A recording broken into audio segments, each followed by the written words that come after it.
لا حول ولا قوة إلا بالله العلي العظيم توكلت على الحي الذي لا يموت والحمد لله الذي لم يتخذ ولدا ولم يكن له شريك في الملك ولم يكن له ولي من الذل وكبره تكبيرا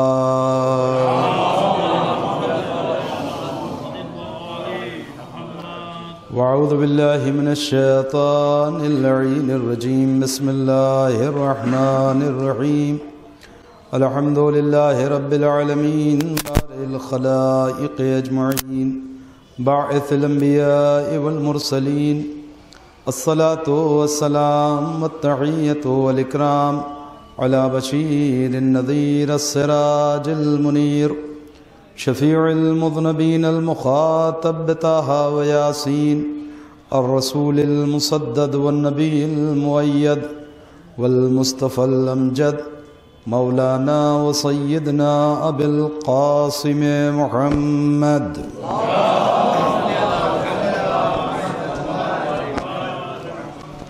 وعلى آله الطيبين الطاهرين المعصومين المظلومين ولعنة الله على أعدائهم أجمعين من الآن إلى قيام يوم الدين أما بعد فقد قال الله تبارك وتعالى في القرآن الحكيم بسم الله الرحمن الرحيم يوم لا ينفع مال ولا بنون إلا من أتى الله بقلب سليم صدق الله العلي العظيم صلوات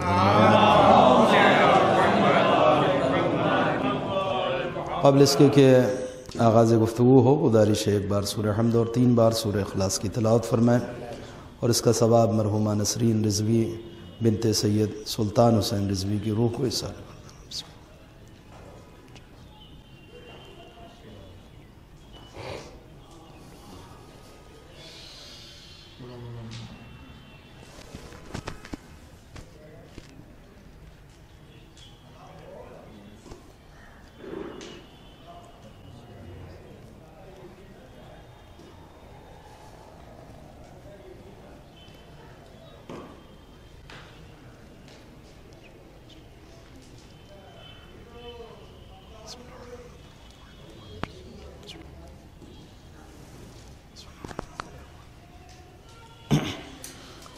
مل جل کے صلوات پڑھیں محمد وآل محمد۔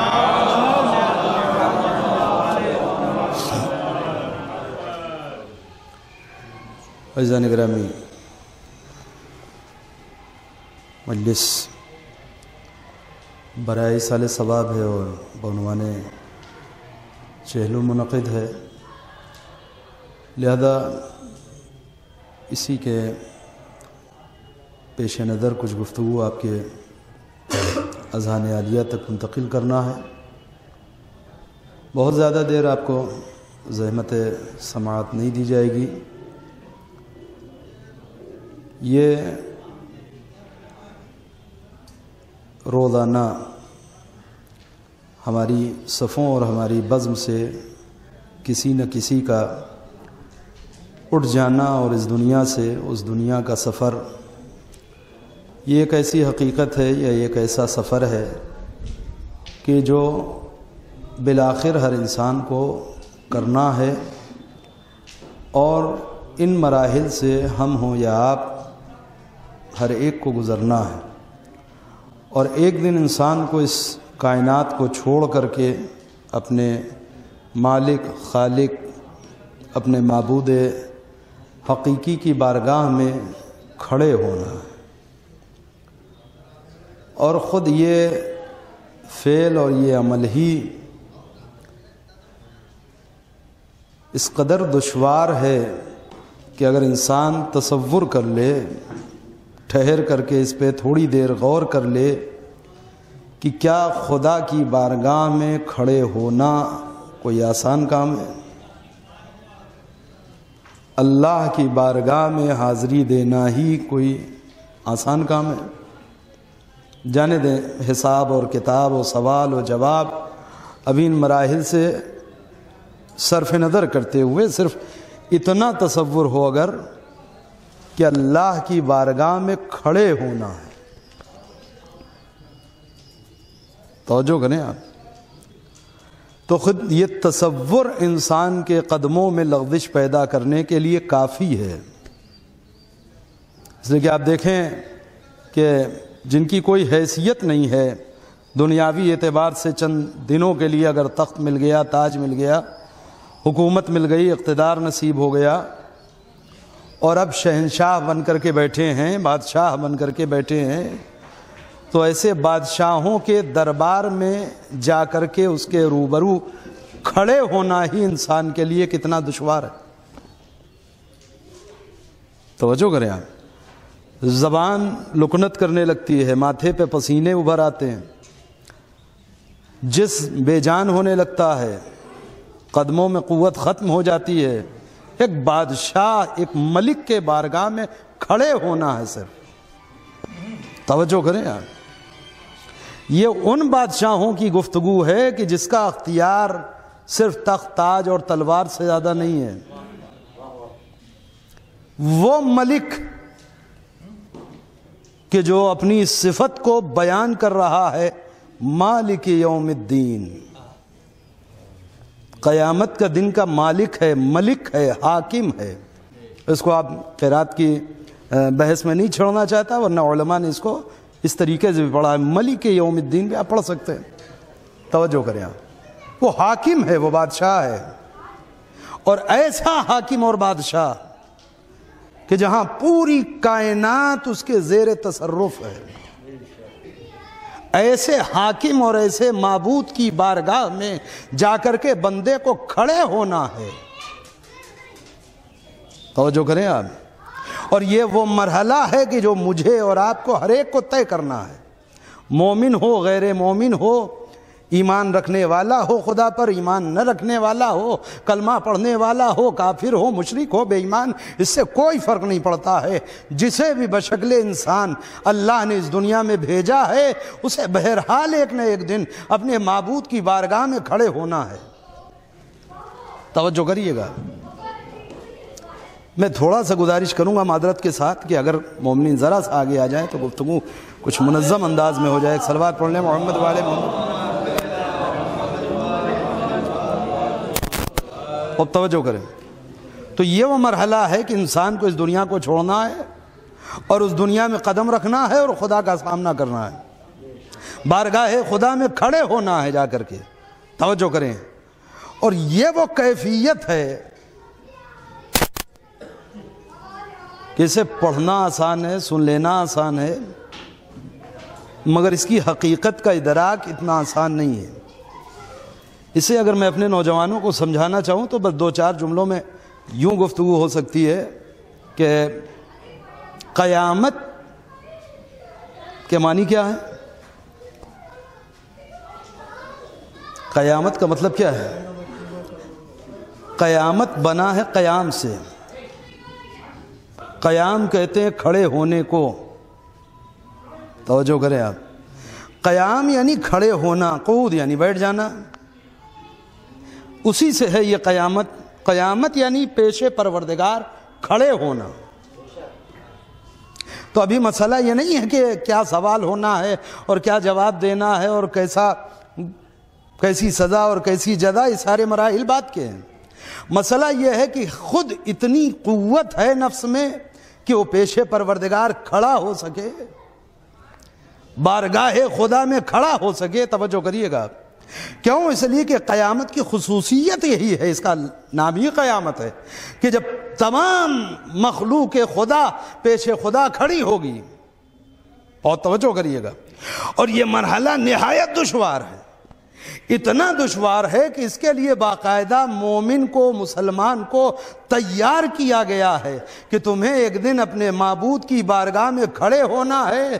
لہذا اس دنیا سے اس دنیا منتقل ہونے سے پہلے اللہ کی بارگاہ میں کھڑے ہونے کی پریکٹس کرو. توجہ کریے گا. کتنے دن میں نفس آمادہ ہو جائے گا اور تیار ہو جائے گا، پیش پروردگار کھڑے ہونے کے قابل ہوگا. کہ جس دن سے بالغ ہو جاؤ اس دن سے شروع ہوگی یہ تیاری، اور جب تک قبر کی آغوش میں نہ چلے جاؤ یہ تمہاری گردن پہ واجب ہے۔ توجہ کریے گا، مالک کیسے واجب ہے؟ کہ نماز واجب ہے، نماز میں قیام واجب ہے۔ توجہ کریے، نماز میں یہ جو قیام رکھا گیا دیکھیے بلا وجہ کوئی چیز شریعت نے نہیں نافذ کر دی ہے، کہ وہ خدا تھا، مالک تھا، ملک تھا، حاکم تھا، اس کا کچھ موڈ ہوا، کچھ دل چاہا کہ نہیں ہماری عبادت یوں ہونی چاہیے، لہذا اس نے کچھ حالتیں مقرر کر دیا اور کچھ الفاظ و اذکار مقرر کر دیے کہ تمہیں یہ پڑھنا ہے اور یہ کرنا ہے نا۔ اس لیے کہ نماز میں آدمی یہ دو کام کر رہا ہوتا ہے، ایک صلوات اور پڑھ لے محمد والے،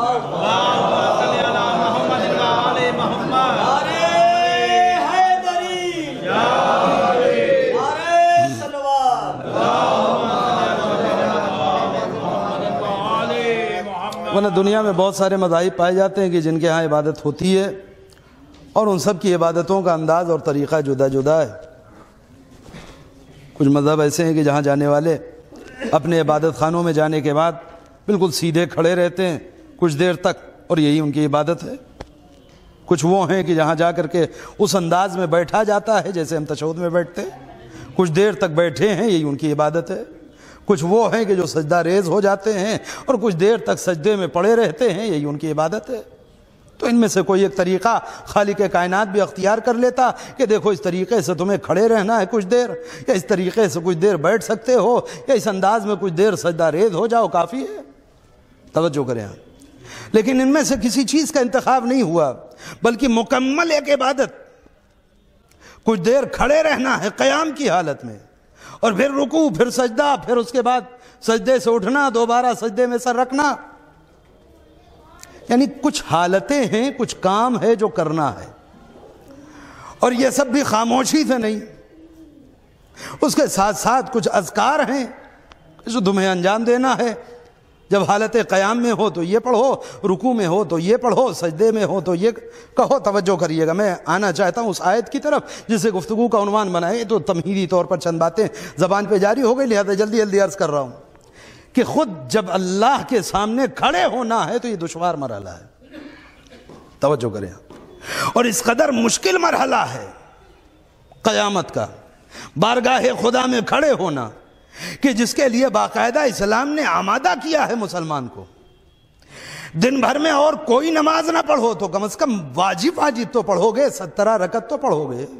توجہ کریں، یعنی ہر روز دن میں 17 بار تمہیں تمہاری تربیت کی جا رہی ہے، تمہیں تیار کیا جا رہا ہے کہ تمہیں ایک دن بارگاہ خدا میں کھڑے ہونا ہے۔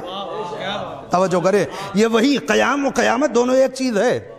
بارگاہ خدا میں کھڑے ہونا، بارگاہ خدا میں کھڑے ہونے کی یہ ترتیب ہے۔ توجہ کریں، لہذا اس کا ایک انداز معین کیا گیا۔ وہ مسئلہ الگ ہے کہ وہ نہ ہمیں معلوم ہے، یہ بات تھوڑی سی کڑوی ہے مگر میں کہہ دیتا ہوں عادت سے مجبور، کہ جب ہم نماز پڑھ رہے ہوتے ہیں تو ہمارا مسئلہ کچھ یہ ہے کہ ہمارے علاوہ سب جان رہے ہوتے ہیں کہ یہ نماز پڑھ رہے ہیں، سوائے پڑھنے والے کے باقی ہر دیکھنے والا یہ جانتا ہے کہ یہ نماز کی حالت میں ہے، مگر جو حالت نماز میں ہے اسی بیچارے کو احساس نہیں ہوتا کہ ہم نماز میں ہیں۔ کیوں؟ اس لیے کہ نماز میں ہو تو احساس ہو، وہ یا بازاروں میں ہے، دکانوں میں ہے، یا کہیں گفتگو کر رہا ہے، کہیں تجارت کر رہا ہے، اسے خود یہ احساس نہیں کہ ہم نماز پڑھ رہے ہیں۔ اور یہی وجہ ہے کہ قدرت نے خود اس عبادت میں جتنے فیوز و برکات ایک مومن کے لیے رکھے تھے ان میں سے ہمیں کچھ حاصل نہیں ہے۔ توجہ کریے گا، کوئی چیز ہم درک نہیں کر رہے ہیں، اس کی وجہ کیا ہے؟ کیا دعوے الہی خدا نخواستہ غلط ہے؟ معصومین کی روایتیں نعوذ باللہ غلط ہیں؟ اہل بیت کے فرامین خدا نخواستہ اس میں کوئی کمی رہ گئی؟ پھر ایسا کیسے ہو سکتا ہے کہ ایک دوا جو مستقل استعمال کی جا رہی ہو اس کے باوجود اثر نہ دکھائے؟ صلوات پڑھیں محمد والے محمد پر۔ توجہ کریں، لہذا ہم جب نماز میں آئے تو ہمارے علاوہ ہر ایک کو یہ معلوم ہے کہ یہ نماز پڑھ رہے ہیں، مگر ہمیں تو احساس نہیں ہے کہ ہم بارگاہ خدا میں کھڑے ہیں۔ اس لیے کہ اگر یہ احساس قائم ہو جائے حالت قیام میں تو پھر مجال ہے کہ اگر یہ احساس، یہ ربط روح کا پیدا ہو جائے کہ جس وقت ہم نے تکبیر کہہ دیا ہے اور اب تلاوت کر رہے ہیں، یہ قیام کا عالم ہے۔ قیام یعنی پیش پروردگار کھڑے ہونا، ہم بارگاہ خدا میں کھڑے ہیں۔ کیا ممکن ہے کہ بادشاہ کی بز میں دربار میں کوئی کھڑا ہو اور اسے کھجلی ہو رہی ہو، ادھر کبھی ہاتھ جا رہا ہو، ادھر کبھی جا رہا ہو، کبھی اس پیر پہ ہو، کبھی اس پیر پہ؟ یہ ممکن نہیں ہے، توجہ کریے گا۔ تو پھر یہ کیسے ممکن ہے کہ جو خدا کی بارگاہ میں کھڑا ہو اس کی توجہ کبھی ادھر ہو کبھی ادھر ہو؟ نہیں، ایک جملہ کہہ رہا ہوں، کبھی کبھی معمولی سے کیڑے مکوڑے، کوئی معمولی سی مکھی یا مچھر انسان کی توجہ اپنی جانب کر لیتی ہے۔ کیوں؟ اس لیے کہ اس کا تصور خدا کی طرف نہیں ہے، ورنہ اگر حالت قیام میں واقعی قائم ہو جاتا تو پھر معمولی سے جانور یا کیڑے مکوڑے کی حیثیت کیا، پیر سے تیر نکل جاتا، اسے احساس نہیں ہو سکتا تھا۔ صلوات پڑھیں محمد والے محمد پر۔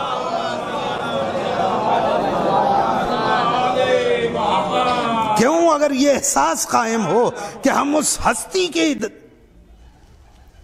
حضور کھڑے ہیں کہ جو ہمارا رب ہے، جو معبود ہے، توجہ کریا، تو موت کے بعد یہ مرحلہ ہے انسان کے سامنے کہ اسے پیش پروردگار کھڑے ہونا ہے۔ اور اس کی باقاعدہ دیکھیے جتنی بھی چیزیں اور حکمتیں ہیں قدرت کی جانب سے، ایسا نہیں کہ ان میں سے کوئی فعل ایسا ہے کہ جو صرف دل چاہنے کی بنیاد پر ہے کہ خدا کو یہ پسند آیا اور اس نے یہ چیز واجب کر دیا، اور اللہ کا دل چاہا، خدا نخواستہ اس نے اس چیز کو ہماری گردن پہ واجب کر دیا۔ جی ایسا نہیں ہے، توجہ کریں آپ۔ مسئلہ یہ ہے کہ پوری کائنات اگر مل کر کے بارگاہ خدا میں جھک جائے تو اس کی عظمت میں کوئی ذرا برابر بھی اضافہ نہیں ہونے والا، ایک ذرے کے برابر۔ اور پوری کائنات اگر بارگاہ خدا سے منہ موڑ لے اور کافر ہو جائے تو بھی اس کی عظمتوں میں کوئی کمی نہیں آنے والی ہے۔ پھر یہ کیوں واجب کر دیا ہماری گردن پہ؟ توجہ کریں آپ، کہ اس کا مطلب یہ ہے کہ بلا وجہ نہیں ہے اور خدا کو کوئی فائدہ نہیں ہے۔ ہماری گردن پہ جو کچھ بھی واجب ہے، پہلی چیز تو وہ حکیم ہے، لہذا بلا سبب نہیں ہے، اور ہمارے عمل سے خدا کی خدائی میں کوئی اضافہ نہیں، اسے کوئی فائدہ نہیں۔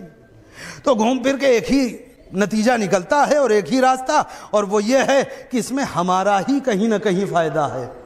توجہ کریے گا، یعنی کوئی بھی چیز اگر ہماری گردن پہ اس نے واجب کر دیا، شریعت کے جو کچھ بھی احکام ہیں اگر ہماری گردن پہ واجب ہیں تو ان کا فائدہ ہم ہی کو ہے۔ اب یہ الگ سے اس کا لطف ہے کہ وہ عمل جس کا فائدہ ہم ہی کو تھا الگ سے ثواب بھی دے رہا ہے، توجہ کریں، الگ سے انعام بھی دے رہا ہے، الگ سے بہشت کا وعدہ بھی کر رہا ہے، الگ سے وہ اپنی قربت بھی عطا کر رہا ہے۔ یہ اس کا لطف ہے، یہ اس کا کرم ہے، توجہ کریے گا۔ ورنہ جو کچھ بھی اس نے آپ کی گردن پہ رکھا ہے، ہمارے لیے احکام معین کیے ہیں، اس کا فائدہ ہماری ذات کو ہے۔ ایک صلوات اور پڑھ لیں محمد والے محمد۔ چنانچہ اس قیام کی حالت سے اس نے اپنی بارگاہ میں کھڑے ہونے کا سلیقہ بخشا کہ اگر تم نے قیام میں نماز کو اس قابل بنا لیا تو بارگاہ خداوندی میں کھڑے ہونے کے قابل ہو۔ توجہ کریں گے آپ، بہت سارے احکام وہ ہیں کہ جن کے سلسلے میں معصومین سے سوالات کیے گئے باقاعدہ۔ یوں تو عبودیت کا قانون یہ ہے کہ جب اصول میں عقل استعمال کر لی ہے، خوب سوچ سمجھ کے خدا کو خدا مانا، خوب سوچ سمجھ کے پیغمبر کا کلمہ پڑھا، خوب سوچ سمجھ کر کے امامت کو قبول کیا ہے، تو اب بس آنکھ بند، اب جو یہ کہتے رہیں اسے قبول کر لیجئے۔ توجہ کریں آپ، لہذا فروعات میں عقل کا کوئی بہت زیادہ دخل نہیں ہے۔ اگر شارع کی جانب سے، پیغمبر کی طرف سے یا امام کی طرف سے، خدا کی جانب سے کوئی قانون آ گیا تو کافی ہے، بھائی اتنا ثابت ہونا چاہیے کہ ان کی جانب سے ہے۔ توجہ کریں آپ، لیکن اس کے باوجود اس کا مطلب یہ نہیں ہے کہ جتنے احکام آ رہے ہیں یہ بلا وجہ ہیں۔ توجہ کریں، اس کی حکمت ہے، ہم جان رہے ہوں یا نہ جان رہے ہوں۔ توجہ کریے گا، اور یہی وجہ ہے کہ جب معصومین سے بہت سارے احکام کی حکمت پوچھی گئی ہے تو بعض جگہوں کے اوپر امام نے بیان کر دیا ہے اور بعض جگہوں کے اوپر کوئی نہ کوئی ایسا جواب دے دیا ہے کہ جو ایک مبہم ہے. اس کی وجہ شاید یہ ہو سکتی ہے کہ ہر بات ہر آدمی کے سامنے نہیں کی جاتی. کبھی کبھی کوئی انسان ایسا سوال کر لیتا ہے کہ جس کے جواب کو قبول کرنے کا ظرف اس کے پاس نہیں ہوتا، لہذا کوئی گول مول سی بات کر دی جاتی ہے. توجہ کریے گا. مثال کے طور پر روزہ ہے. میں ایک بحث تک آپ کو لے کر کے آ رہا ہوں اور اگر وقت بچا تو آتے ہیں اس آیت کی جانب. توجہ کریے گا. مثلا روزہ ہے. روزے کے سلسلے میں بے تحاشا سوالات ہیں معصومین سے. پیغمبر سے ہے، امام علی سے ہے، چھٹے امام سے بہت سارے سوالات ہیں. یہ سوال ہر ذہن میں پیدا ہوتا رہا کہ بالآخر اللہ نے روزہ کیوں واجب کر دیا؟ آخر وجہ کیا ہے؟ کیوں قدرت نے 1 مہینے تک تمام مسلمانوں کے اوپر روزہ فرض کر دیا؟ توجہ. تو اس کا ایک مشہور جواب ہے کہ جو چھٹے امام کا ہے وہ ماہ مبارک رمضان میں کسی نہ کسی حوالے سے ہمارے سامنے آتا رہتا ہے اور سنتے رہتے ہیں. توجہ کریے گا. ایک بات عرض کرنے کے لیے عرض کر رہا ہوں اور وہ جواب ابھی میں آدھا کہوں گا، وہ آدھا یقیناً آپ پورا کر دیں گے. اتنی بار کا سنا ہوا ہے. اللہ نے روزہ کیوں واجب کیا؟ جواب ایمان تاکہ اس روزے کی وجہ سے، روزے کے ذریعے سے امیروں کو غریبوں کی بھوک اور پیاس کا احساس دلایا جائے. سنا ہے نا، یہ حدیث ہے. توجہ کریے گا. کیا یہ واقعی جواب ہے اس سوال کا کہ جو کیا جا رہا ہے؟ مولا یہ بتائیں کہ اللہ نے روزہ کیوں فرض کر دیا؟ جواب امام کیا دے رہے ہیں؟ اس کی ذریعے سے خدا غریبوں کی بھوک و پیاس کا احساس امیروں کو کرانا چاہتا ہے تاکہ امیروں کو غریبوں کی بھوک و پیاس کا احساس ہو جائے. یہ کیا ہے؟ یہ فلسفہ روزہ ہے یا فائدہ روزہ ہے؟ توجہ کریے. یہ روزے کا فلسفہ ہے یا روزے کا فائدہ ہے؟ ہم نے یہ سمجھا کہ یہ روزے کا فلسفہ جی نہیں. اگر فلسفہ ہوتا تو فوراً سوال ہو سکتا ہے مولا پھر غریبوں پہ روزہ کیوں واجب ہے؟ جنہوں نے بھوک و پیاس کا احساس کر لیا ان کی گردن پہ روزہ کیوں واجب ہے؟ اب نہ سامنے والے نے سوال کیا اور نہ امام نے جواب دیا ہے. اس کا مطلب کیا ہے؟ اس کا مطلب یہ جو امام بیان کر رہے ہیں یہ فلسفہ نہیں بیان کر رہے ہیں، یہ ایک فائدہ بیان کر رہے ہیں کہ روزے کا ایک فائدہ یہ ہے کہ اس سے غریبوں کی بھوک و پیاس کا احساس امیروں کو ہو جاتا ہے. امام نے فلسفہ نہیں بیان کیا ہے. توجہ کریے گا. ہو سکتا ہے میں اس فلسفے تک آ جاؤں بالکل ویسے جیسے میں نے دیکھا کہ سردی کی سرد صبح میں ایک بچہ ہے کہ جو شدید کوہرے کے عالم میں گھر سے کتابیں اور بستہ لے کر کے نکلا ہے، اسکول کی جانب جا رہا ہے. میں نے دیکھا جس وقت سارے بچے آرام کر رہے ہیں یہ بچہ محنت کر رہا ہے، اسکول جا رہا ہے. پھر دوپہر کو واپسی کے بعد جب سارے بچے محلے کے کھیل رہے تھے وہ بیٹھ کر کے پڑھ رہا تھا. شام کو جب سارے بچے سو رہے تھے وہ دیر رات تک محنت کر رہا تھا تیاری. میں نے کہا یہ بچہ زیادہ محنت کر رہا ہے. دھیرے دھیرے امتحان کا وقت آیا، امتحان ہوا اور اسکول میں پوری اسمبلی کے بیچ اس بچے کو بلا کر کے اسکول کی جانب سے بہت سارے انعامات اور گفٹ اور نہ جانے کیا کیا دیا گیا. میں نے کہا اچھا یہ بچہ جو سردی میں اٹھ کر کے محنت کرتا تھا اور رات میں جاگا کرتا تھا اس لیے سب کرتا تھا؟ کہ نہیں مولانا صاحب آپ سمجھے نہیں. میں نے کہا پھر؟ کہ یہ سب تو اس کا فائدہ ہے مگر یہ جو پڑھ رہا تھا اس کی وجہ یہ گفٹ و انعام نہیں ہے. توجہ کریے گا.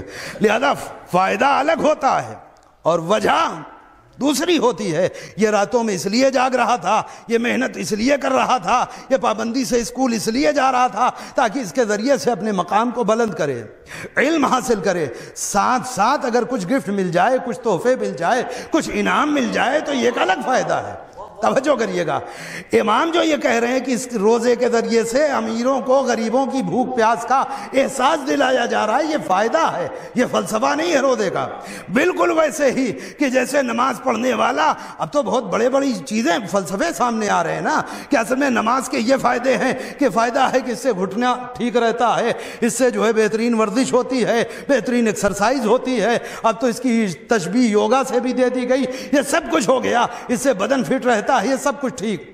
اس سے انسان بار بار سجدہ کرنے کی وجہ سے آنکھوں میں روشنی بڑھتی ہے، بینائی تیز ہوتی ہے، حافظہ قوی ہوتا ہے، میں مانتا ہوں، توجہ کیجئے گا، یہ سب کچھ نماز کا فائدہ ہو سکتا ہے، نماز کا فلسفہ نہیں ہو سکتا۔ توجہ کریے گا، نماز کا فلسفہ نہیں ہو سکتا۔ کیوں؟ اس لیے کہ فلسفہ نماز اور ہے۔ خدا یہ نہیں کہہ رہا ہے کہ تمہاری گردن پہ روزانہ 5 بار اور 17 رکعتیں اس لیے واجب کر دی گئیں تاکہ ہم یہ چاہتے ہیں تمہارا گھٹنا ٹھیک رہے، تمہاری نظر ٹھیک رہے، تمہارا حافظہ قوی رہے، جی نہیں۔ اگر یہ سب مل جائے تو فائدہ ہے، فلسفہ کچھ اور ہے، اور ذمہ داری یہ ہے کہ اگر فلسفے پہ نظر رہے گی، توجہ کریے گا، اگر فائدے پہ نظر رہے گی تو فائدہ جہاں سے ملنے کا امکان ہوگا تم اس سے دستبردار ہو جاؤ گے، لیکن جب فلسفہ سمجھ کر کے عبادت کرو گے تو فائدے کی فکر ہی نہیں ہوگی۔ ایک صلوات پڑھے محمد والے محمد۔ تھوڑا سا گفتگو دقیق ہے لیکن میں قریب آ رہا ہوں، توجہ کریں۔ خود نماز کا فلسفہ کیا ہے؟ آپ کو لگ رہا ہوگا یہ عجیب گفتگو ہو رہی، لیکن نماز سے سیدھا کنیکشن ہے ہماری موت کا۔ ایک صلوات پڑھیں محمد والے محمد۔ موت کا پورا رابطہ ہے انسان کی نماز سے، اور اس کے پورے فلسفے کو امیر المومنین نے ایک طویل روایت میں بیان کیا ہے۔ میں ادھر نہیں جا پاؤں گا، بیچ سے کہیں کچھ گفتگو آ گئی تو ٹھیک ہے، اس لیے کہ وقت میں اتنی گنجائش نہیں، اور یہ دوپہر بعد کی مجلس ہے، زیادہ اسے زیادہ طولانی بھی نہیں کیا جا سکتا۔ ایک اور جاگتی ہوئی صلوات پڑھ لیں محمد والے محمد۔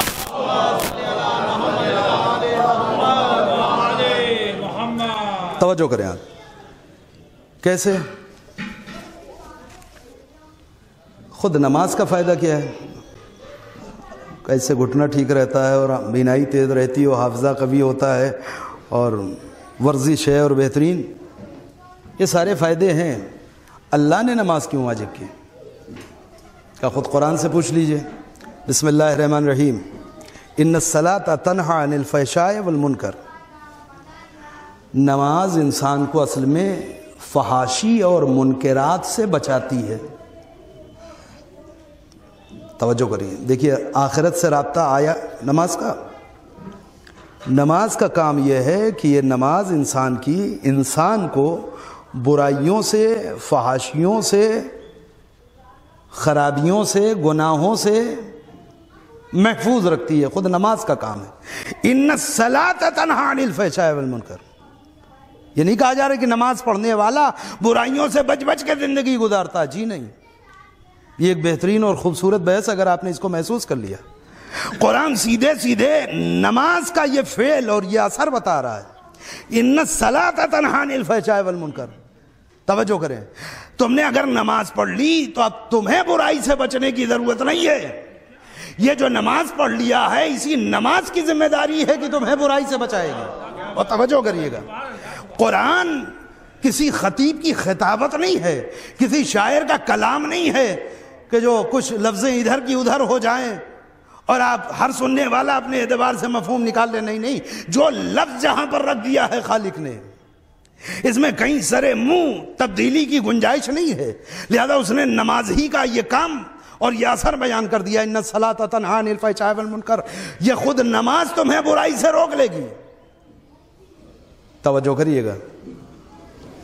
اب ایک سوال اس مجمع سے میرا یہ ہے، اور اس میں بزرگان ہیں اور نوجوان ہیں ہمارے برادران، یہ بتائیں کہ آج سے 25 سے 30 سال پہلے، 35 سال، اب جو لوگ جتنے بزرگ ہیں وہ اپنے ماضی کو اتنے سال تک دیکھیں، جو ہماری ایج کے ہیں 40-42 سال، وہ شعور 15 سال نکال دیں 25 سال پیچھے تک کا دیکھیں، جو اس سے زیادہ ہیں اس سے زیادہ دیکھیں، آج سے 25 سال 30 سال 35 سال پہلے قوم میں جتنے نمازی تھے اس میں اضافہ ہوا ہے آج کی بنسبت یا کمی آئی ہے؟ آج جتنے نمازی ہیں اور 25 سال پہلے جتنے نمازی تھے، تو نماز پڑھنے والوں کی تعداد بڑھی ہے یا گھٹی ہے؟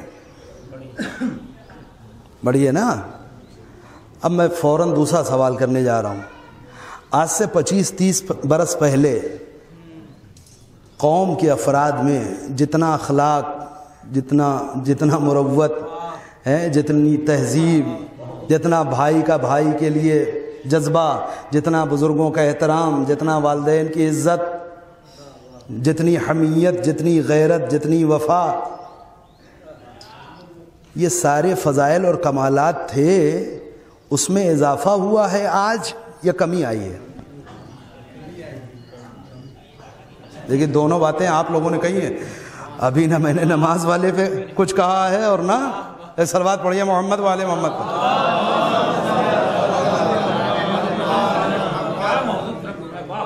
اس میں کچھ اضافہ ہے یا کمی ہے؟ تجربہ دیکھیں، فری ہوتا ہے اور تجربے کو کسی دلیل سے کاٹا نہیں جا سکتا۔ تجربے کی گفتگو کو دلیل کے ذریعے سے جس نے تجربہ کر لیا اسے خاموش کیا جا سکتا ہے، مطمئن نہیں کیا جا سکتا۔ توجہ کرے، کہیں آگ جل رہی ہو اور میرا ہاتھ لگ جائے اور میں نے اگر اس کی سوزش اور تپش کو محسوس کر لیا، آپ 1 گھنٹے کی تقریر کر سکتے ہیں، نہیں مولانا یہ آپ کی نظروں کا دھوکہ، یہ آگ نہیں ہے، اور اگر آگ ہے تو یہ جلانے والی نہیں ہے۔ ہو سکتا ہے کہ آپ کے بیان کی خوبصورتی اور مدلل گفتگو کے آگے میری زبان چپ ہو جائے، لیکن آپ کی کوئی بات میرے دل میں اتر نہیں سکتی۔ کیوں؟ اس لیے کہ مشاہدے اور تجربے کے اوپر کچھ نہیں ہے۔ تجربہ یہ کہہ رہا ہے کہ زمانہ جو آگے بڑھتا گیا، نمازیوں کی تعداد میں اضافہ ہوا، اور جیسے جیسے زمانہ آگے بڑھا ہے ویسے ویسے اخلاقی خوبیاں کم ہوتی گئیں، برائیاں بڑھتی چلی گئیں۔ مالک تیرا وعدہ کیا ہوا؟ تو نے یہ وعدہ کیا قرآن میں، ان الصلاۃ تنہی عن الفحشاء والمنکر، نماز خود دھیرے دھیرے برائیوں اور منکرات سے آدمی کو دور کرے گی۔ تجربہ یہ کہہ رہا ہے کہ نماز بڑھی ہے اور برائیاں بھی بڑھی ہیں، یہ دونوں چیزیں ساتھ ساتھ کیسے چلی؟ ایک صلوات پڑھیں محمد والے محمد پر۔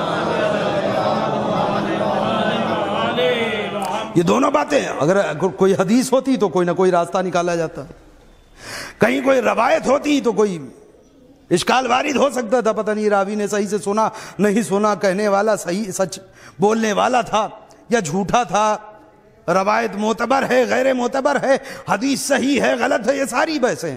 مگر قرآن کے سلسلے میں کیا کریں گے؟ قرآن یہ کہہ رہا ہے ان الصلاۃ تنہی عن الفحشاء والمنکر، خود نماز تمہیں فحاشی اور منکرات سے دور لے جائے گی، ہو کچھ اور رہا ہے۔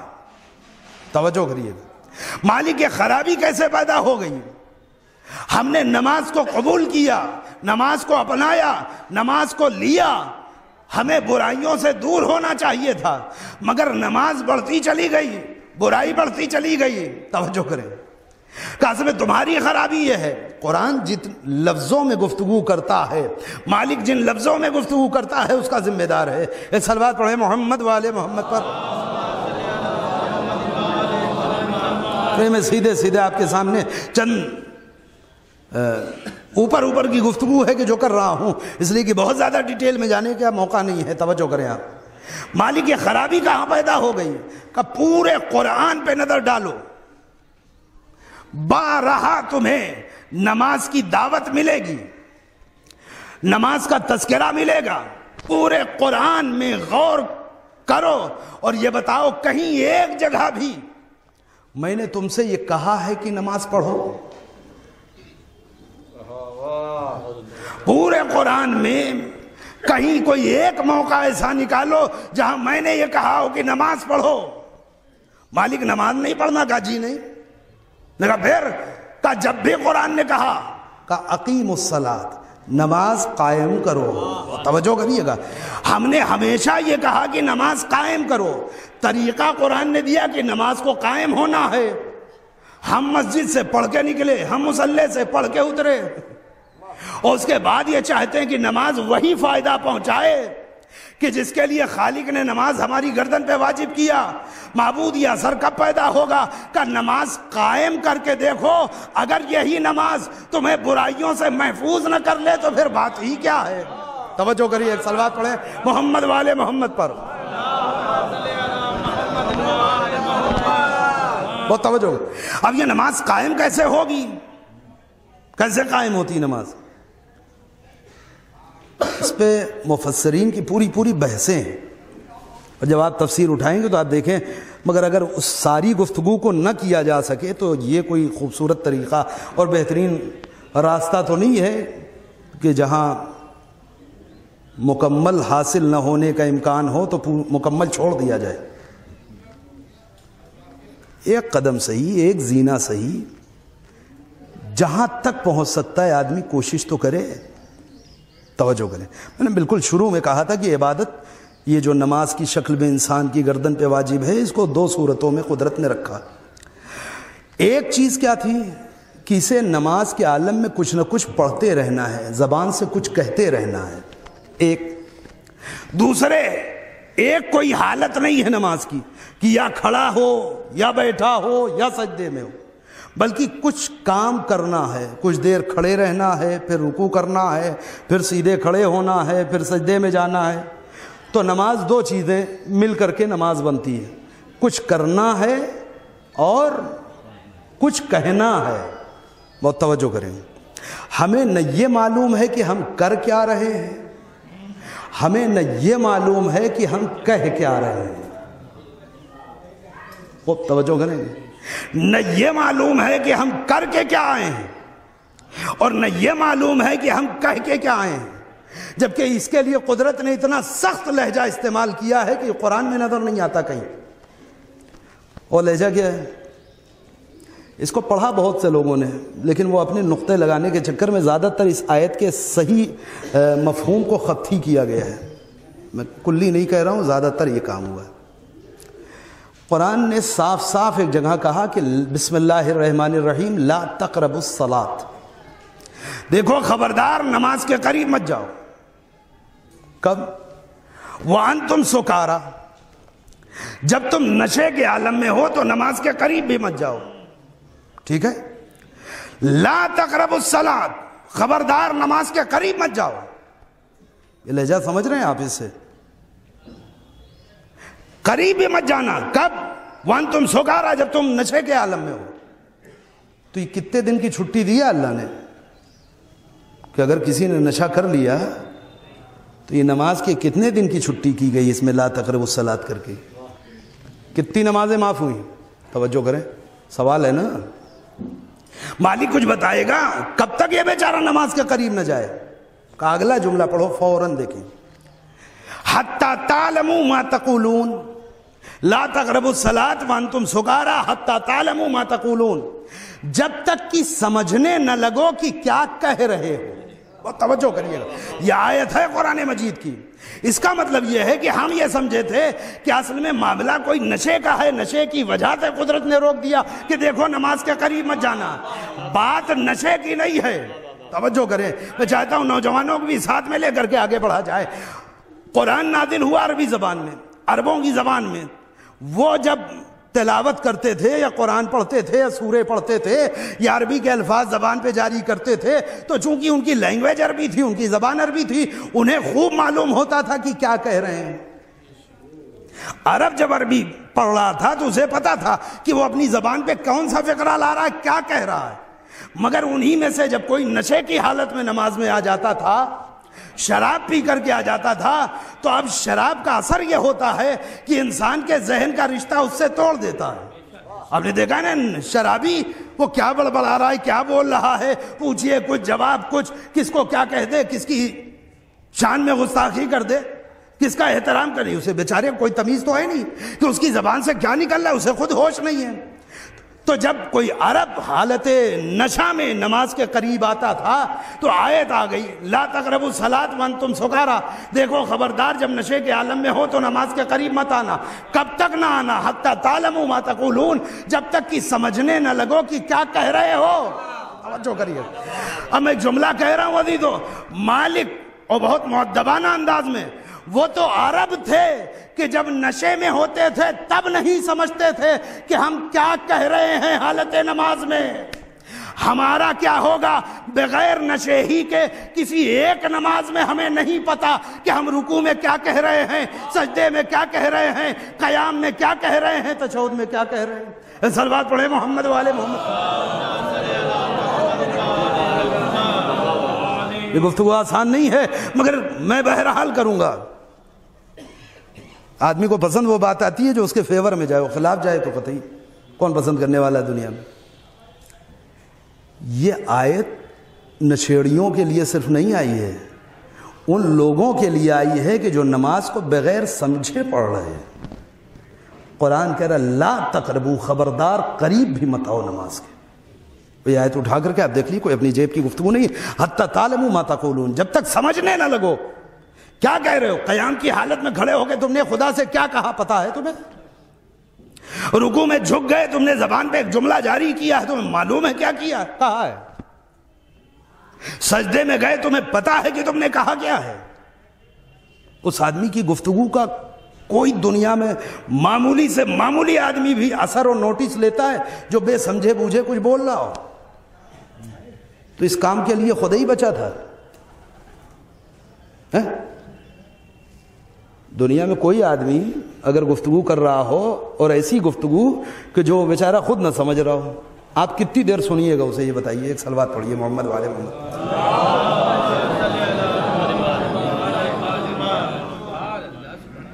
کتنی دیر برداشت کریے گا, یا کتنی بار ان کا سامنا کریے گا. تو یہی ہوگا نا, خبردار دیکھیے آپ مجھ سے بات نہ کیے, ہٹیے جائیے. یہ وہی ہے لا تقربوا الصلاۃ, ہٹو, نماز کے قریب مت آنا. نماز کے قریب یعنی قیام, نماز کے قریب یعنی حضور پروردگار, نماز کے قریب یعنی بارگاہ خدا میں حاضری. خدا اپنی بارگاہ سے دھتکار رہا ہے ان لوگوں کو کہ جو نماز تو پڑھ رہے ہیں مگر کچھ معلوم نہیں بیچارے کہہ کیا رہے ہیں. اور یہ عذر معقول ہے یا غیر معقول کہ ہم تو کہہ دیں گے وہ معبود ہو, تو ہم تو ہندوستان میں پیدا ہوئے تھے, ہم تو جاپان میں پیدا ہوئے, ہم تو چائنا میں پیدا ہوئے, ہماری زبان عربی تھی نہیں, ہمیں کیا معلوم, ہمیں تو ماں باپ نے رٹا دیا, ہمیں تو استاد نے بتا دیا, ہمیں تو مولوی صاحب نے سمجھا دیا, یہ پڑھنا ہم نے پڑھ دیا. یہ عذر معقول ہے؟ جی نہیں. جو ماں باپ اپنی آغوش میں آنے والے بچے کو اس کی اصل زبان کے برخلاف, یعنی اس کی زبان اگر ہندوستان کا ہے تو ہندوستانی زبان, اردو زبان اس کی, عربی لینگویج میں پوری نماز رٹا سکتے ہیں, جو اس کی زبان نہیں ہے اس بچے کی, وہ ماں باپ یا وہ استاد یا وہ اساتذہ پوری نماز کا اگر ترجمہ آپ لکھ لیے, آپ یقین جانیے ایک صفحے سے زیادہ کا نہیں. باقی ساری چیزیں بار بار ہر رکعت میں وہی ریپیٹ ہو رہی ہیں, ایک صفحے سے زیادہ کا نہیں ہے. تو جو بچہ ہماری محنتوں کی بنیاد پر بچپنے میں 5-7 سال کی عمر میں وہ لینگویج رٹ سکتا ہے جو اس کی ہے ہی نہیں, تو اگر ہم اپنی زبان میں اسے ایک صفحے کا ترجمہ بھی ساتھ ساتھ یاد کرا دیں تو نہیں رٹے گا, وہ نہیں سمجھے گا. توجہ کرے, 2-4 بار سے پریکٹس کرانی, ایک بار رٹا کر کے کہ بیٹا یہ جو کہہ رہے ہو اس آیت کا یہ جملہ ترجمہ ہے, اس آیت کا یہ مفہوم ہے, رکوع میں جو کہہ رہے ہو اس کا یہ مطلب ہے, تشہد میں جو کہہ رہے ہو اس کا یہ مطلب. 4-5 بار آپ اس کو نماز کے ساتھ بیٹھنا پڑے گا, پھر یہ آمادہ رہے گا. جب کبھی بھی نماز کے لیے آئے گا بارگاہ خدا میں ادھر تکبیر کہہ کر کے شروع کیا اس نے بسم اللہ الرحمن الرحیم, ذہن میں ساتھ ساتھ ترجمہ چلنا شروع ہوگا. اب یہ جو کہہ رہا ہوگا سمجھ بوجھ کے کہہ رہا ہوگا, اور توجہ کریں گے. یہ خطرناک مرحلہ ہے, ابھی یہ قیام تک تو ہم پہنچ نہیں رہے, یہ اس کے مقدمات ہیں جو بیان کر رہا ہوں. اور کوئی ایسی چیز اللہ نے نہیں مانگ لی ہے کہ جو ناممکن ہو. تو پہلا مرحلہ تو یہ مسئلہ حل کر لیا جائے کہ بارگاہ خدا میں جا کے وہ کہیں کہ جو خود سمجھ رہے ہوں کیا کہہ رہے ہیں. ایک صلوات پڑھیں محمد والے محمد. میں آ گیا بالکل موت اور قبر سے قریب, چونکہ مجلس 40ویں کی ہے. لہذا پہلا مرحلہ تو یہ کہ آدمی سمجھے کہ کیا کہہ رہا ہے, اور اس احساس کے ساتھ کہ کس سے کہہ رہا ہے. کس سے کہہ رہا ہے، کیا کہہ رہا ہے، اسے سمجھ بوجھ کر کے کہیے. کوئی بہت زیادہ اس میں وقت اور عقل صرف کرنے کا موقع نہیں ہے کہ کوئی بہت انہونا کام ہے اور بہت مشکل بھرا کام ہے، کچھ نہیں. یہ واجب ہے، یہ قرآن مجید کی اس آیت کی نص کی روشنی میں. اور یہی وجہ ہے کہ تمام علماء نے اپنے اس فریضے کو ادا کر دیا ہے، مجتہدین نے ادا کر دیا ہے. آپ جس مرجع کی بھی توضیح المسائل اٹھا کر کے دیکھیں، مثلا آغا سیستانی، زیادہ تر لوگ ان کی تقلید کرتے ہیں اس لیے ان کا نام. آپ اپنی زبان میں، اردو زبان میں جو توضیح المسائل ہے اسے اٹھائیں، اس میں ایک جگہ کے اوپر آپ کو نماز کا پورا طریقہ لکھا ملے گا.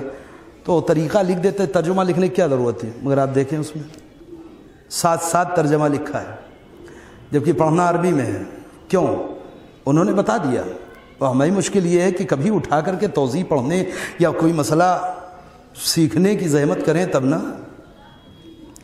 تو ایک چیز یہ حل ہو جائے کہ انسان بارگاہ خدا میں جب آئے تو اس احساس کے ساتھ کہ اب بارگاہ خدا میں کھڑا ہے، قیام. اور ایسے ہی مجھے ایک دن قیامت میں اللہ کی بارگاہ میں کھڑے ہونا ہے. تو اس سے خضوع پیدا ہوگا، خشوع پیدا ہوگا، نماز میں کیفیت پیدا ہوگی. توجہ کریں آپ. اب کیا کہہ رہا ہے اس پہ توجہ ہو. 2 مرحلے ہو گئے.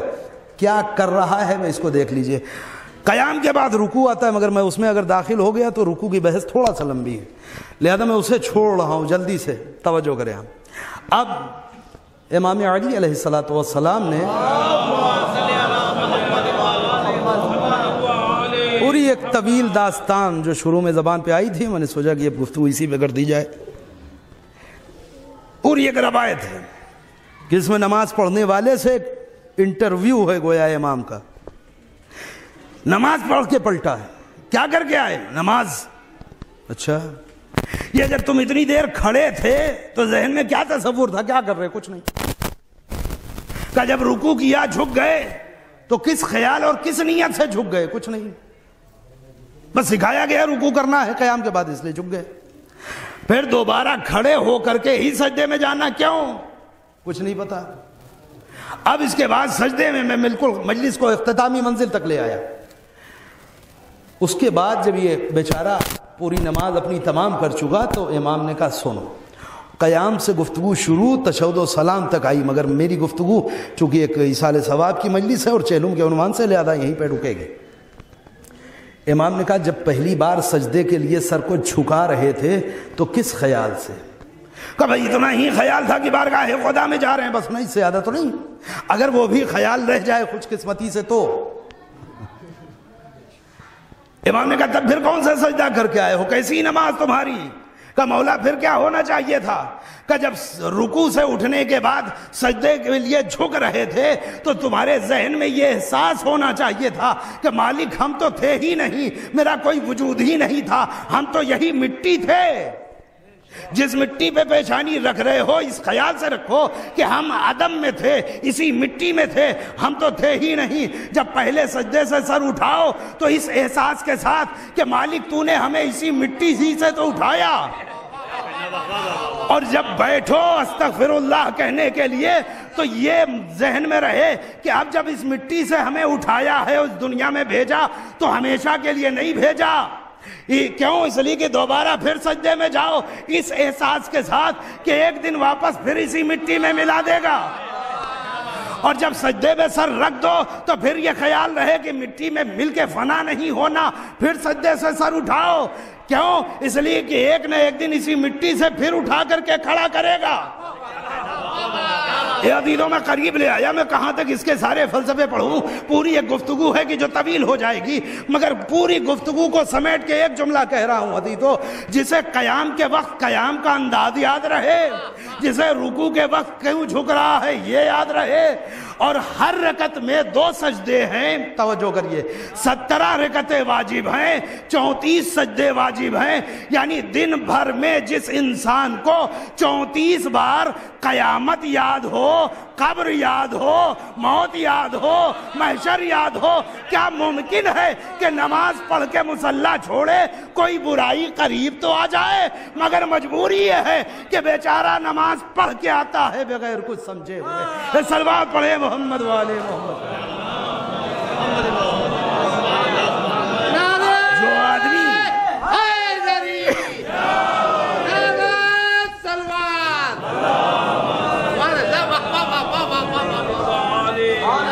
دن بھر میں 34 بار صرف واجب کی گفتگو کر رہا ہوں، اگر صرف واجب پڑھتا ہے تو کم از کم 34 بار موت کو یاد کرتا ہے، قبر کو یاد کرتا ہے، حساب کو یاد کرتا ہے، محشر کو یاد کرتا ہے، قیام کو یاد کرتا ہے. یہ نماز کچھ نہیں ہے. توجہ کریں.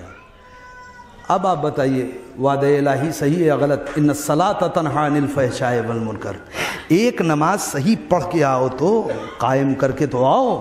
پھر دیکھو اگر یہ نماز دھیرے دھیرے تمہیں برائیوں سے دور نہ کر دے تو پھر بات کیا؟ کیوں؟ اس لیے کہ انسان کی خرابی اور کمزوری یہ ہے کہ یہ غفلت کا شکار ہوتا ہے. ہم سب جانتے ہیں ایک بات کو، مگر اگر روزانہ اور دن بھر میں کئی بار تذکر نہ ہو، یاد دہانی نہ کی جائے تو انسان دھیرے دھیرے فراموش کر دیتا ہے باتوں کو. توجہ کریں. لہذا قبر کی منزل آسان نہیں ہے. یہی نماز ہے کہ جو سب سے بہترین مونس اور بہترین مددگار انسان کی قبر میں ہے. توجہ کریں. ہاں مگر اس کی کچھ شرائط ہیں. اگر یہ نماز اس محبت کے ہمراہ ہے کہ جو شرط نماز ہے تب تو ٹھیک، ورنہ یہ سارے احساس اور سارے اصول اور تمام تر ضوابط اور قوانین کے باوجود اگر خود نماز میں نور نہ پیدا ہوا تو کیسے ہمیں منور کرے گی؟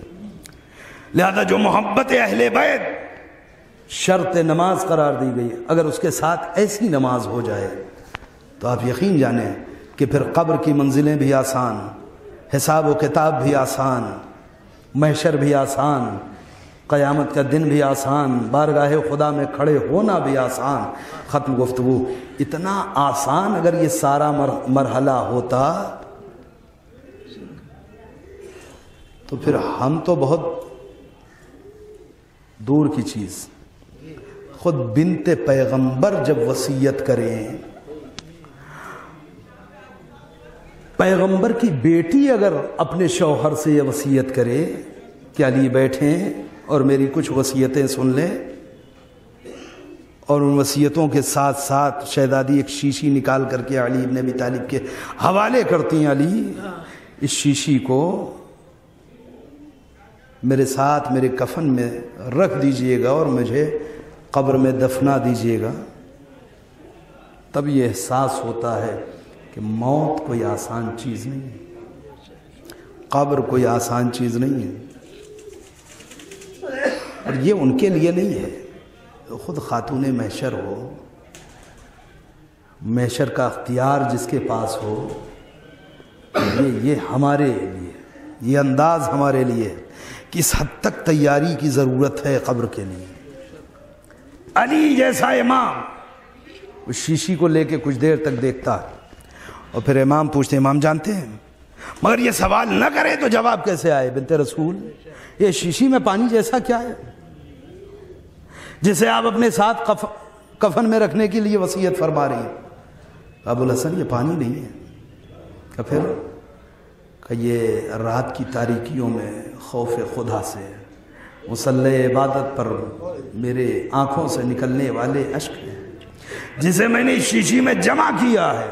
کیوں؟ اس لیے کہ میں نے بابا سے سنا تھا، بیٹی قبر میں دو ہی چیز انسان کی بہترین مونس ہیں، ایک خوف خدا سے نکلنے والا آنسو اور دوسرے انسان کی نماز. لہذا یا علی شیشی کو رکھیں، اسے میرے ساتھ میری قبر میں دفن کر دیجئے گا. اور اس کے علاوہ بے وصیتیں ہیں، آپ نے مستقل سنا ہوگا بھی ازائے فاطمی گزرے ہیں کہ ایام گزرے ہیں مجلسوں میں مجلس ہے، مگر چونکہ ایک خاتون کی، ایک مومنہ، ایک ماں کے اصحال ثواب کی مجلس ہے، لہذا تھوڑا سا تذکرہ شہزادی دو عالم کا.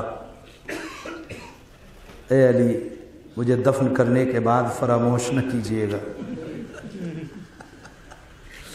علی میری قبر پہ آتے رہیے گا. علی یہ آپ کو پتہ ہے کہ مجھے تلاوت قرآن سے کتنا انس ہے، کتنا لگاؤ ہے، قرآن کی تلاوت سے کتنی محبت ہے. علی میری قبر پہ بیٹھ کر کے تلاوت قرآن کیجیے گا. علی میرے بچوں کا خیال رکھیے گا، حسنین چھوٹے. اسے اگر یوں دیکھیں گے کہ ایک معصومہ ایک معصوم سے بھلا ایسی وصیت کر سکتی ہے، کیا امام علی خدا نخواستہ بچوں کے حق میں کوئی کوتاہی کریں گے؟ جی نہیں. تو آپ اس وصیت کو سمجھ نہیں پائیں گے. یہ عصمت نہیں بول رہی ہے، یہ مامتا بول رہی ہے. یہ مامتا بول رہی ہے کیوں؟ اس لیے کہ محققین کی تحقیق یہ ہے، ماہر نفسیات جو افراد ہیں ان کا کہنا یہ ہے، عورت کی جہاں بہت ساری نفسیات ہیں اس میں ایک گوشہ یہ ہے کہ عورت ہو سکتا ہے شوہر کے گھر میں فاقے ہوں، پریشانیاں ہوں، مصیبتیں ہوں، تنگ دستی ہو، بیماری ہو، کوئی تکلیف ہو سکتا ہے کہ سب سے پریشان ہو کر کے وہ موت کی تمنا کرے۔ یہ مرد بھی کر سکتا ہے، عورت بھی کر سکتی ہے۔ ایسے حالات انسان کی زندگی میں آ جاتے ہیں کہ اس سے عاجز آ کر کے انسان موت کی تمنا کرتا ہے کہ اب مجھے خدا اس دنیا سے اٹھا لے تو بہتر۔ مگر ماہرین نفسیات لکھتے ہیں کہ یہ تمنا مرد اپنی زندگی میں ہر لمحہ کر سکتا ہے، مگر عورت تب تک کر سکتی ہے جب تک ماں نہ ہو۔ بات سمجھے؟ یعنی جب تک ماں نہ ہو یا اس کے بچے بہت چھوٹے ہوں، تب تک بڑے نہ ہو جائیں، تب تک ماں یہ تمنا نہیں کر سکتی۔ یعنی وہ ماں، یہ ریسرچ کی گئی باقاعدہ، کہ جن کے بچے چھوٹے ہوتے ہیں، معصوم ہوتے ہیں، وہ ماں اگر کسی موذی مرض اور بیماری میں بھی ہو تو ہر لمحہ جینے کی دعا کرتی ہے، ہر مصیبت میں رہنے کے باوجود جینا چاہتی ہے۔ کیوں؟ اس لیے کہ اس کے بچے چھوٹے ہیں، اسے یہ احساس ہے کہ میرے بچوں کی نازبرداری مجھ سے بہتر کوئی نہیں کر سکتا، میرے بچوں کا خیال مجھ سے بہتر کوئی نہیں رکھ سکتا، لہذا اپنے تمام تر دکھ ہو، درد ہو، تکلیف ہو، اذیت کو چھپاتے ہوئے ماں جینا چاہتی ہے۔ توجہ کریں عزیزو، اب میں ایک جملہ کہوں، مگر تاریخ میں کچھ اس کے برخلاف لکھا اور ہمیں مقتل نے بتایا کہ پیغمبر کی بیٹی ہر روز صبح و شام اپنی موت کی تمنا کرتی تھی۔ یہ کیسے ہو گیا؟ جس کے حسنین جیسے پیارے پیارے بچے ہوں، جس کی زینب و ام کلثوم جیسی بیٹیاں ہوں، وہ ماں بھلا مرنا چاہے، موت کی تمنا کرے؟ یہ تو عورت کی نفسیات کے بالکل خلاف بات ہے۔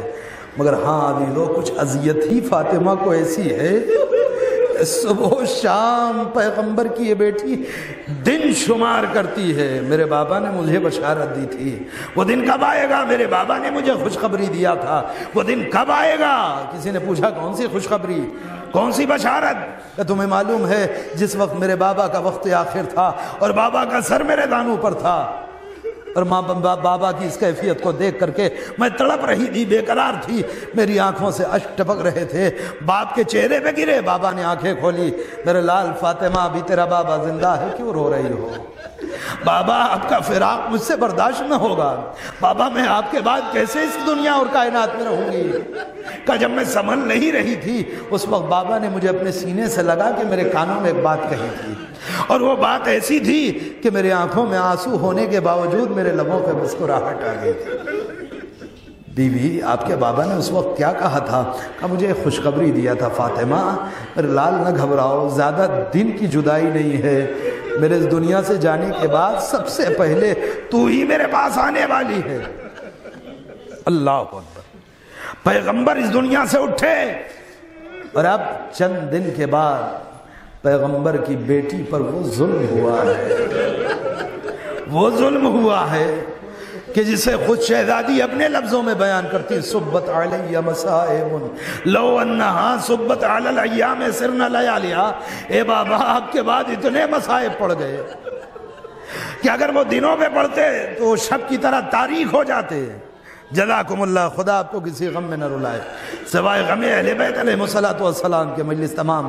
ہاں، ایک مومنہ میں ان کے بچوں سے کہنا چاہتا ہوں اور ان الفاظ میں انہیں تعزیت اور پرسہ دینا چاہتا ہوں، آپ نے لاکھ کوشش کیا، معمولی سی بیماری، مگر اس کے باوجود آپ نے حتی الامکان کوشش یہ کر لیا کسی طریقے سے دوا پہنچ جائے، علاج پہنچ جائے، بہترین سے بہترین ڈاکٹر سے رابطہ کیا گیا، یہ سب کچھ کر لیا۔ توجہ کریں آپ، مگر قضاء الہی، حکم خدا، امر الہی واقع ہوا، بالآخر موت کا ذائقہ چکھنا پڑا۔ توجہ کریں، اس کے باوجود بھی احترام سے جنازہ اٹھا ہوگا، لوگ آئے ہوں گے، تعزیت دی ہوگی، پرسہ دیا گیا ہوگا، آج مجلس چیلم ہے، اتنے لوگ پھر اکٹھا ہیں، یہ سب کچھ ہوا ہوگا۔ اللہ اکبر! مگر ہاں میں ایک جملہ کہوں عزیزو، کائنات کے مولا و کائنات کے حاکم یا وجہ تخلیق کائنات کی اکلوتی بیٹی، اور جنازہ رات کی تاریکی میں اٹھتا ہے۔ کیوں اٹھتا ہے؟ کیونکہ یہ بیٹی خود وصیت کر رہی ہے، ابو الحسن دیکھیے جن لوگوں نے مجھے اذیت دی وہ میرے جنازے میں نہ آئے، میرے جنازے کی کسی کو اطلاع نہ دیجیے، شب کی تاریکی میں مجھے دفن کیجیے گا، شب کی تاریکی میں مجھے غسل دیجیے گا، شب کی تاریکی میں مجھے کفن پہنائیے گا اور رات ہی میں دفن کر دیجیے گا۔ آخر یہ شب کی تاریکی کی شرط کیوں لگائی فاطمہ نے؟ اللہ اکبر، ایک ایسا راز فاطمہ چھپائے ہوئے ہیں، اور کیسی صابرہ بیٹی پیغمبر کی۔ دنیا کی ہر عورت اپنی کسی بھی اذیت اور تکلیف کو کسی سے نہ بھی بتائے تو شوہر سے بتاتی ہے، مگر اللہ رے پیغمبر کی بیٹی یہ رات کے اتنے پردے ڈال دیے کہ ابھی تک 75 یا 95 دن سے جو داغ اور جو درد اور جو راز میں چھپائے ہوئے ہوں شاید وہ علی کو نہ پتہ چلے، مگر اس کا راز اس وقت کھل گیا کہ جب غسل دیتے دیتے علی جیسا امام چیخ پڑا، علی جیسا صابر امام چیخ کر کے رویا، اور جب امام باہر آئے سلمان آگے بڑھے، مولا بڑے سے بڑے مار کے آپ نے فتح کیے، بڑی سے بڑی مصیبتیں آپ نے دیکھا، مگر مولا آج تک ایسے روتے نہ دیکھا، کون سی نئی تازہ مصیبت آ گئی تھی؟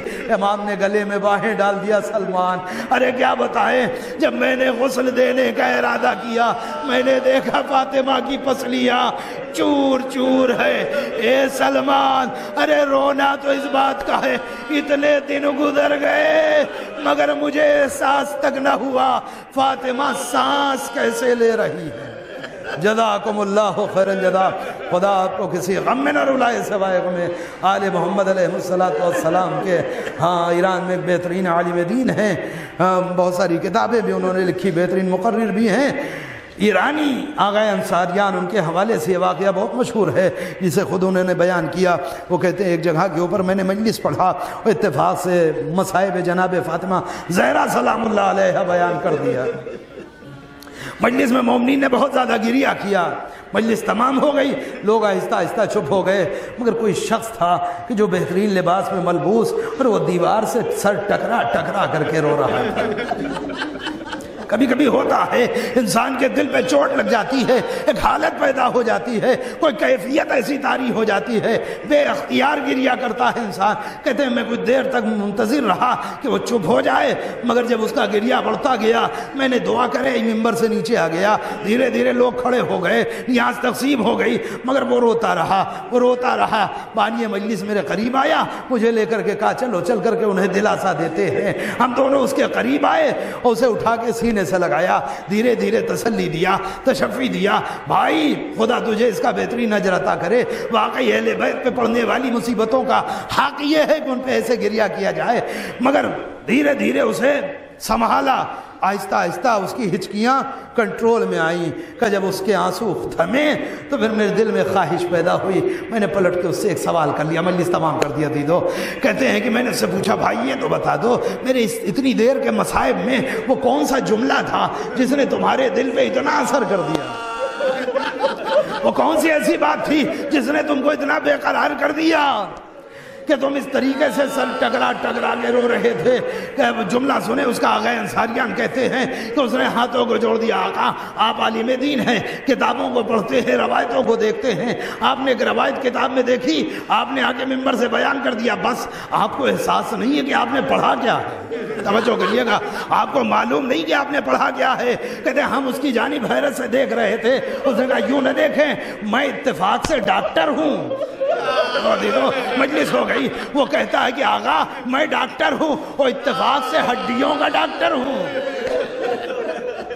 ہڈیوں کا ڈاکٹر ہوں۔ جب سے آپ نے پڑھا ہے نا کہ فاطمہ کی پسلیاں ٹوٹ گئی تھی، میں یہ سوچ رہا ہوں کہ تعجب اس پہ نہیں ہے کہ پیغمبر کی بیٹی 75 دن میں اس دنیا سے چلی کیسے گئی ہے، ارے تعجب تو اس پہ ہے کہ فاطمہ 75 دن زندہ کیسے تھی۔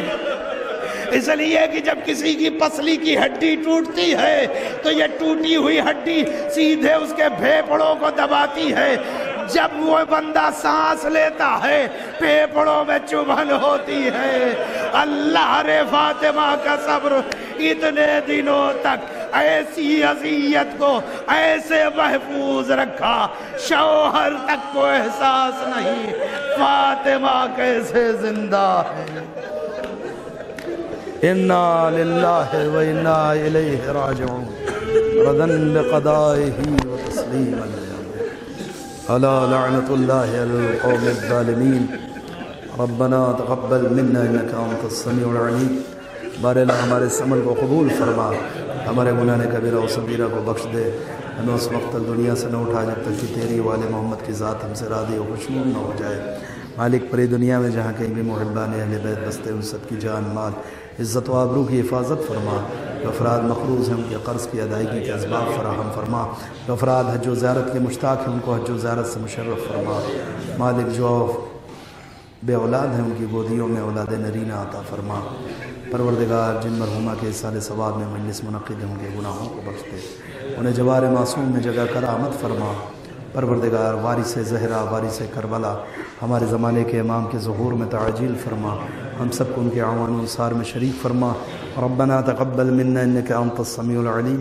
ایک بار اور گزارش کروں گا سورہ حمد اور 3 بار سورہ اخلاص کی تلاوت فرمائیں، اور اس کا ثواب مرحومہ نسرین رضوی بنت سید سلطان حسین رضوی کی روح کو ایصال کروائیں۔ اللہم صلی علی محمد اللہم صلی علی محمد